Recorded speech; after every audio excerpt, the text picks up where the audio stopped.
Ito ay kwento ng dalawang personalidad na nagtatagisan ng galing sa larangan ng badminton. Inumpisahan na nga pala ng ating bida ang laban, at sa kasamaang palad ay hindi nasalo ng kanyang kalaban. Kung kaya't nakakuha ng isang puntos ang ating bida, nang inabot na nga pala sa kanya ang shuttlecock, ay pinatalbog-talbog pa niya ito sa kanyang raketa na para bang nagpapakitang gilas. Sa pangalawang pagkakataon na pag-serve ng ating bida, ay hindi pa din nasalo ng kanyang kalaban, kaya makakatanggap ulit ito ng isa pang puntos. Nakakadalawang puntos na nga ang ating bida pero kitang-kita pa din sa kanya ang pagiging humble na tao. Sa pangatlong pagkakataon nga ay sinubukan habulin ng kanyang kalaban ng shuttlecock na tila ba isang ninja.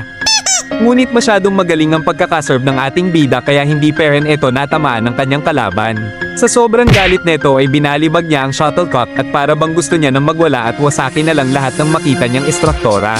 Sa pang-apat na pagkakataon ay nakatama na ang kanyang kalaban at ang ating bida naman ngayong ang hindi makakatama. Na-distract kasi ang ating bida dahil naalala niyang hindi pala niya nabunot yung saksakan ng plancha. Kaya makakakuha ng isang puntos ang kanyang kalaban at mapupunta sa kanya ang serve position. Sa unang pagkakataon ng kanyang kalaban na mag-serve ay hindi ito matatamaan ng ating bida kaya makakatanggap ulit ng isa pang puntos ang kanyang kalaban. Agad namang tinagap ng ating bida ang hatol at hindi na nagdahilan na kesyo nasisilaw siya sa araw. Napakabait talaga ng ating bida. Sa pangalawang pagkakataon naman na pagseserve ng kanyang kalaban ay naging maganda ang kanilang palitan. Ngunit tila ba nasobrahan sa lakas ng paghampas ang kanyang kalaban kaya lumampas ang shuttlecock sa itinalagang linya at nahatulan ito ng referee na outside the backward. Kaya makakakuha ulit ang ating bida ng isa pang puntos at mababalik sa kanya ang serve position. Sa pagpapatuloy ng laban ay nai-serve na ng ating bida at natamaan naman ng kanyang kalaban.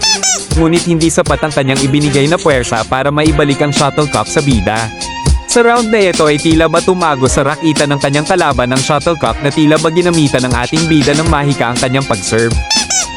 Kung kaya't makakamit ng ating bida ang kanyang pang-anim na puntos, halos dikit lang ang laban at parehas ayaw magpatalo sa isa't isa na para bang nagtatalo kung ano ang nauna sa itlog at manok. Sa sumunod naman na nangyari ay tila ba may gigil ang ating bida at napalakas ang paghampas nito sa shuttlecock kaya naman lumampas ito sa itinilagang linya. At sa wakas sa loob ng 4 na oras ay makakamit ng kanyang kalaban ang kanyang pangatlong puntos. Simula nun ay sineryoso ng mabuti ng ating bida. At pinakita niya kung ba't siya tinawag na King of Badminton Worldwide. Sunod-sunod na combo ang kanyang pinakawalan na hindi matama-tamaan ng kanyang kalaban.